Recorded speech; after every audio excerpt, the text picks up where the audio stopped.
Your message matters.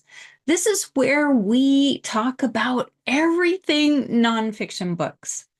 Probably the main focus is writing memoir because that is basically uh, who works with me normally with the Butterfly Publishing Company. Message matters. And this is where we talk about um, we are also streaming into YouTube, and we are on our favorite platform, Win Win Women TV. So today I wanted to talk to you a little bit about some of the mistakes that I see when my clients come to me to write their story. This is memoir.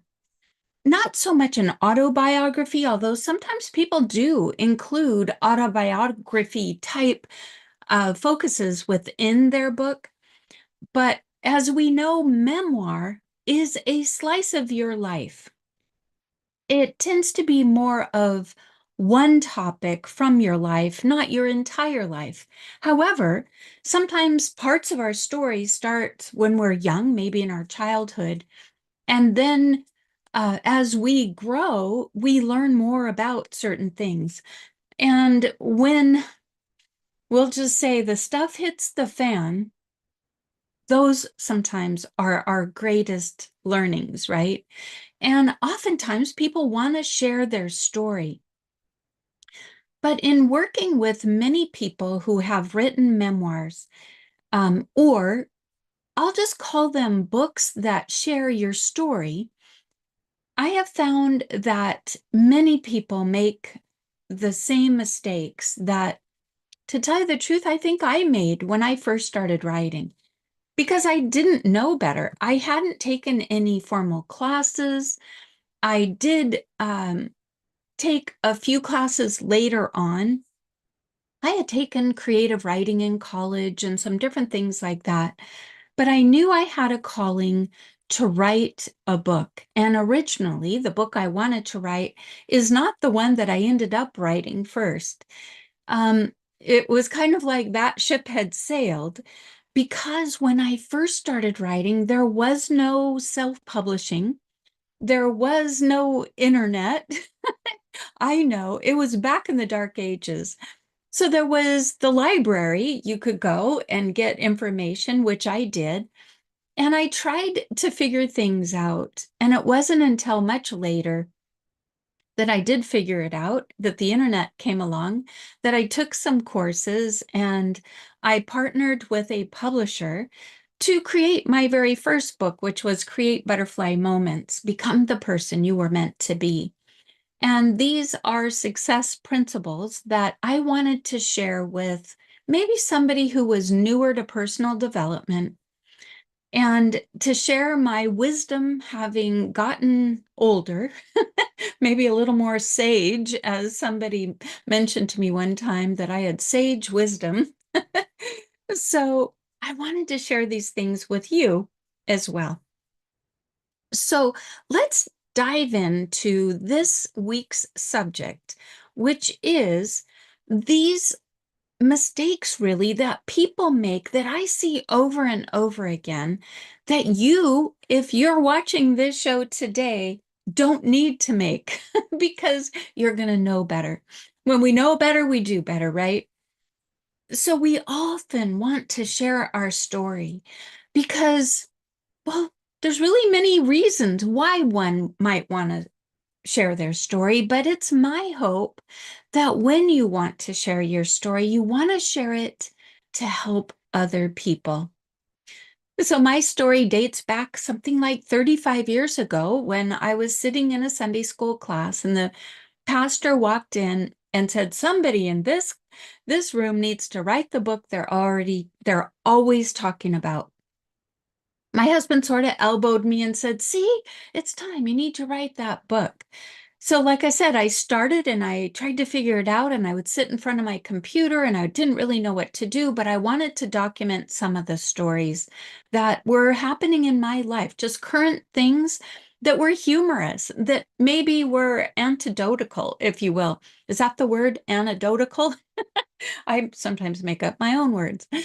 But just little snippets or vignettes from my life that were funny, just being a normal housewife and career woman, being self-employed with a husband and two daughters, and the funny things that would happen in our lives. That was my vision. In fact, there was a lady at the time, her name was Irma Bombeck, and she wrote funny stories, and I loved her stories, and I thought, kind of like Irma Bombeck, I have funny stories I could share.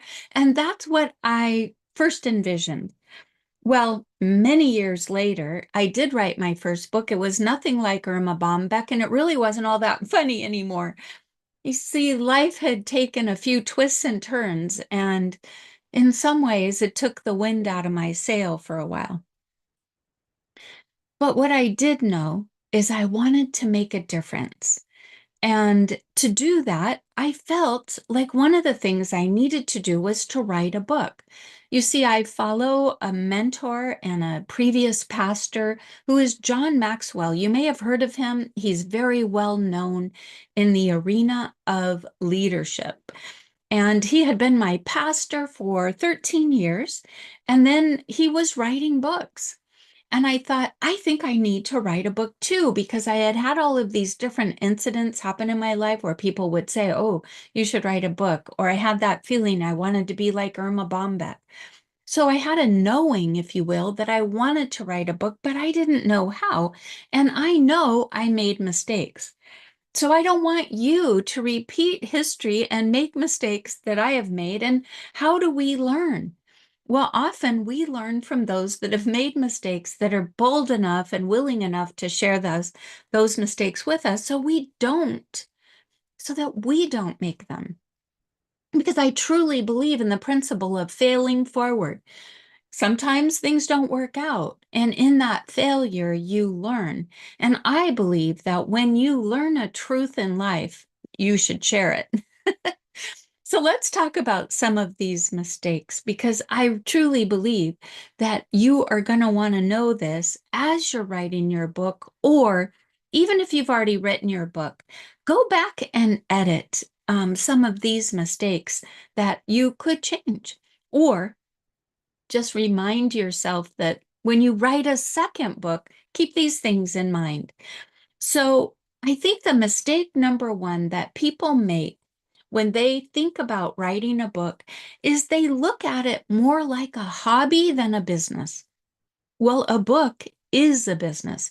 It can be part of an existing business or even something that you do as a nonprofit. It ties you to something. Or you can make your book your business. Now, you can make it a part-time business, but it is not a hobby. It is an actual business. And if you want to get attention and get results with your book, you have to treat it as a business. So, what is a business? A business solves problems. So your ideal reader or ideal client, I call them perfect fit clients sometimes, they have a problem and you know how to solve it. You know how to solve it for a particular person, that one that has the problem. Now, of course, we're hoping that there's more than one person that has that problem. And as we know in life, that is true. There are not just one problem for one person, it is one problem for many people. So keep that in mind. You want to solve a problem for a particular type of person. I call that person your who, the who that you want to impact the most. And what is the solution to the problem? And so often, that person we are helping is very similar to us before we learned all the things that we learned. Now, we may not want to share all of the things we've learned in life because if you're older like me, that could be a very long book. So you do want to keep in mind one overall existing theme for your book, and then go about creating the solution for the reader. This is basic business. It is basic book business. But what else could we look at when it comes to businesses? Businesses need pretty much three components. Sales and marketing. That means how are you going to make sales and get visible so that that perfect fit reader and others can see and find you and know that you have the solution to their problem. That is one aspect of your business. Then you have the operations side. So this could be a lot of different things. It could be your employees and how do you onboard new employees. It can also be how do you onboard new clients. It could be many things, but it is also the fulfillment of that product that is the product within your business, whether it is a product, a service, or whatever it may be. All of these aspects of the business are your sales and marketing, that's one, your operation and fulfillment, that is another, and you also need to know your numbers. We'll call that finance and accounting. Every business needs to know their numbers. And I think so often when we treat our book as a hobby, we don't think that we need to have these different aspects of what we're doing. They are so important. And even if you are the only one performing these duties and you're doing them in a minimal way, you still have to do them in order to be successful in your book business, which is not a hobby. Well, I guess it is for some people, but it shouldn't be because it will never take flight. It will never get the attention it deserves. And when you spend all that time on your book, you don't want to just leave it behind somewhere in the dust and nobody ever see it, right? So that mistake number two then would be to not have a plan and a purpose for your book. I believe that you always have to have a plan for your book. You've probably planned out your book in some way or had a download type calling, which is, I just call it a calling to write. Sometimes we get that and we don't really find that we have a plan, but there is still a structure. So if you aren't getting what a lot of people tell me is that download and you are structuring your book, then write it out and have a plan. I think having a plan is very, very, very important. You also truly need to have a purpose for your book. What do you want your book to do? And the way I always describe this is envision the future and somebody found your book at the airport or in a bookstore or even on Amazon, and they purchase your book and they've read the whole thing and close the back cover and they're done. What do you want them to feel? What do you want them to do? What did you want them to learn or take away from your body of work? This is the purpose of that book. And I think you have to have a clear picture of that purpose so that you know the theme of it, that everything in that book supports the theme, and it provides that solution for your client. Now, or reader, even if you are not doing nonfiction and you are writing fictional works, the oftentimes there are subliminal type messages. And again, you want to know what that reader is taking away from your book. Is it merely entertainment, or are there deeper meanings within the pages of your work? Well, I think those things need to be articulated. And I also think that it is a very wise thing to write it down. So create your plan. You can do that in an outline.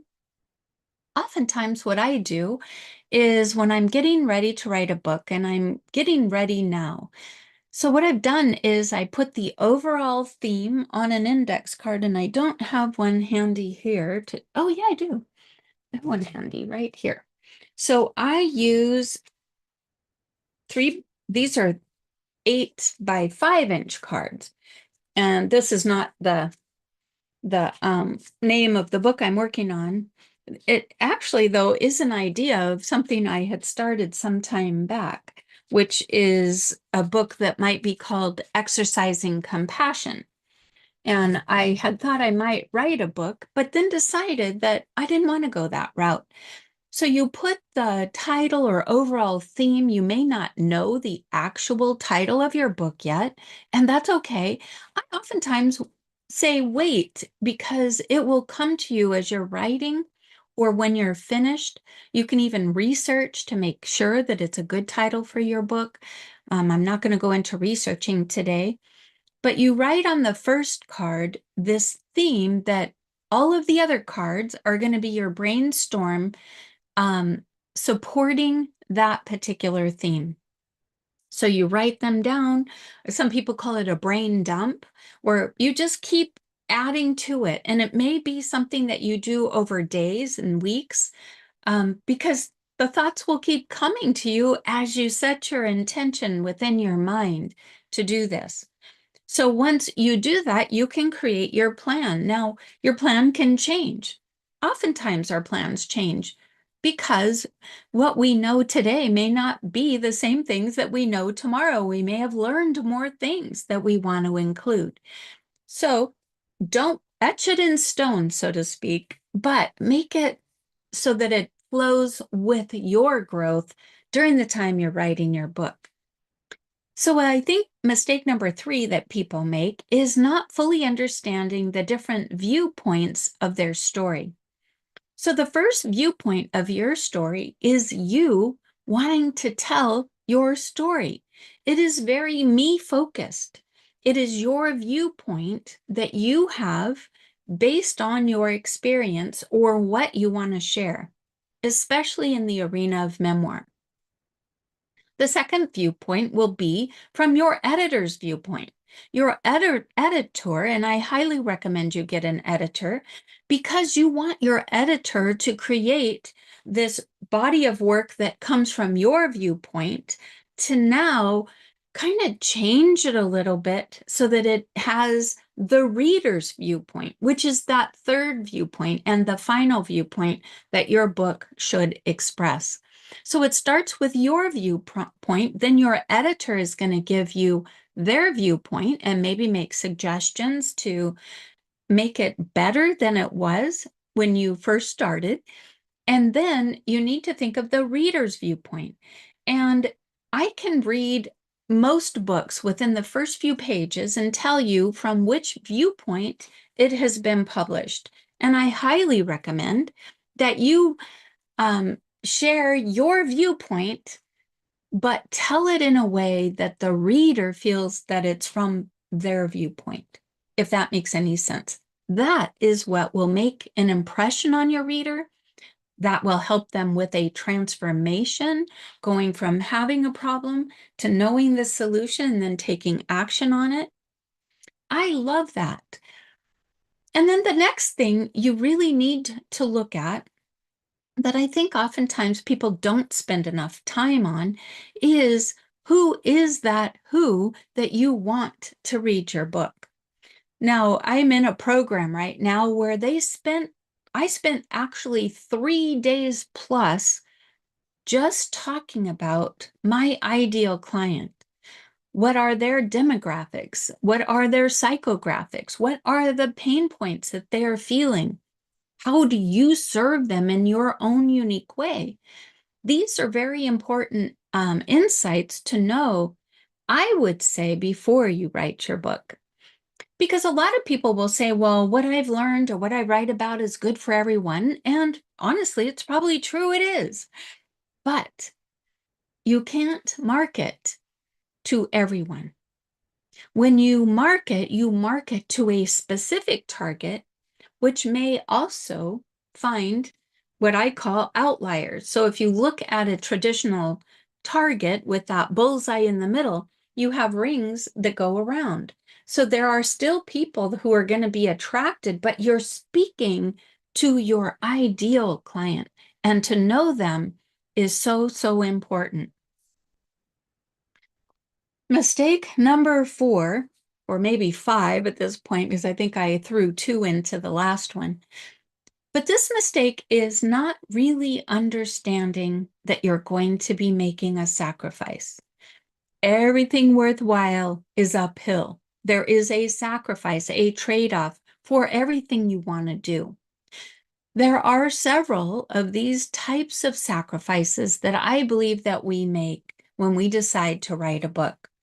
There is definitely going to be the sacrifice of time. You will hopefully identify blocks of time where you can write in exchange for things that you would do otherwise. Maybe watch TV, for example. If you watch TV now, maybe you could watch less TV and exchange that lower value time to doing something that's of a higher value to you so that you can get your book done. So there is time. There is a financial impact most of the time. At a minimum, I would suggest that you get somebody to help you with your book cover. The cover is very, very important to your book's success. You want to be familiar in the genre that somebody's looking for, but not exactly like other books. You want to stand out.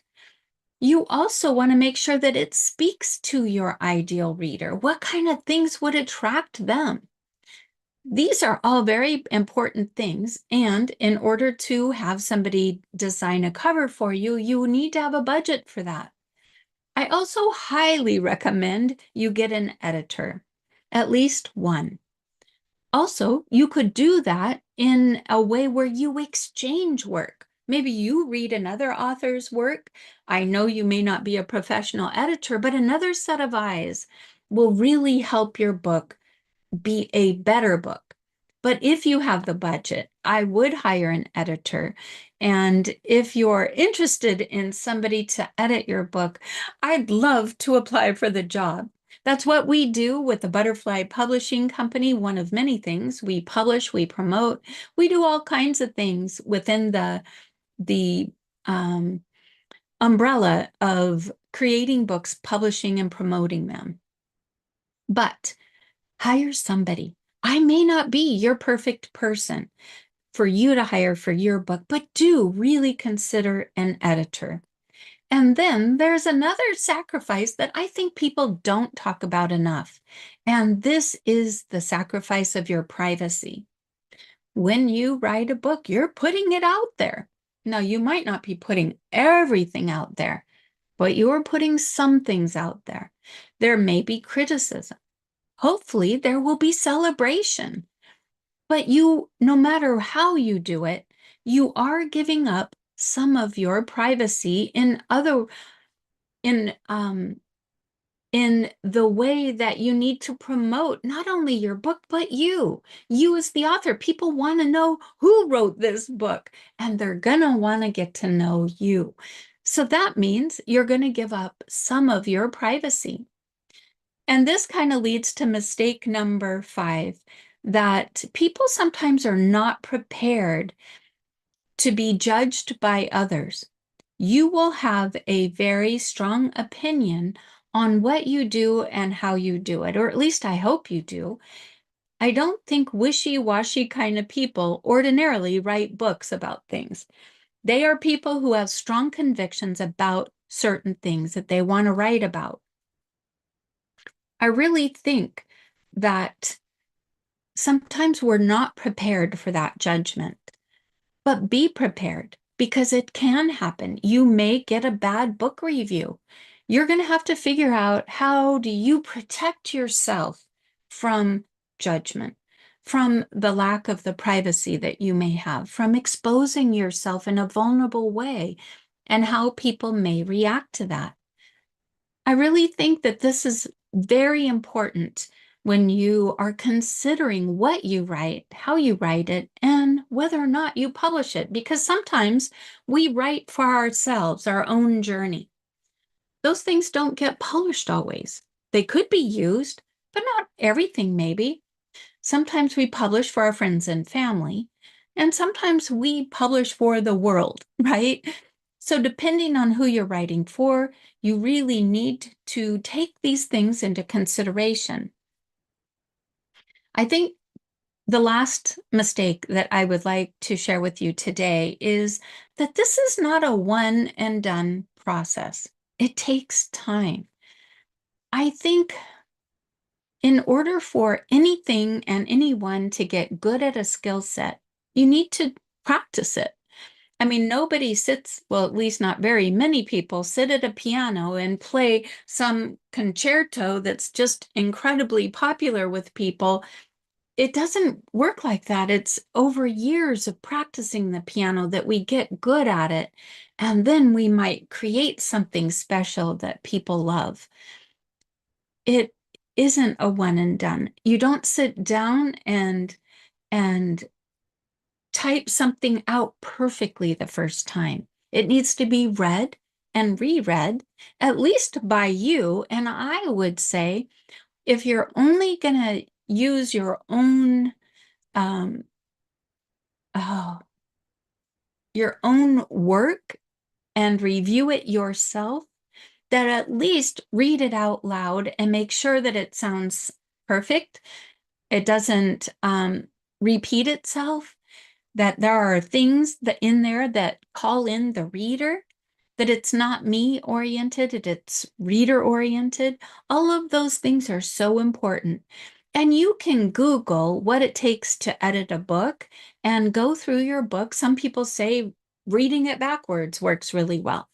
Personally, I have a hard time with that, but reading out loud does help me. There are online tools as well. But don't think that your book is going to be perfect the very first time you start creating it. Even if you speak to text, you should go back through and see, what did I actually write here? And you want to hone your skill, get information on how to make it better, and then it will be ready for public consumption, if you will. Well, I hope that you don't make these mistakes as I have done, and I hope that they truly help you. I would love it if you would join my Facebook group called Write Your Book Now, Authors Helping Authors. This book, this book, this Facebook group I developed some years back, and it's building. Every day I get a new person who wants to join, and I get so excited about that. But when you join the group, pop in, say hi, tell us what your book is about, and tag me, Lori Raupe, and I will look for those tags so that I can interact with you. I would love to get to know you better, and that is one way I can do it. So thank you so much for being a part of this show. Thank you for paying attention. Thank you for wanting to share your story. I hope I haven't scared you off, because I know that there are people waiting for your book. If you feel that calling to write a book, if you feel that that is something that you need to do, I say do it now, do it sooner than later, but make sure it is your best work. Thank you so much for being a part of this show. I so appreciate you.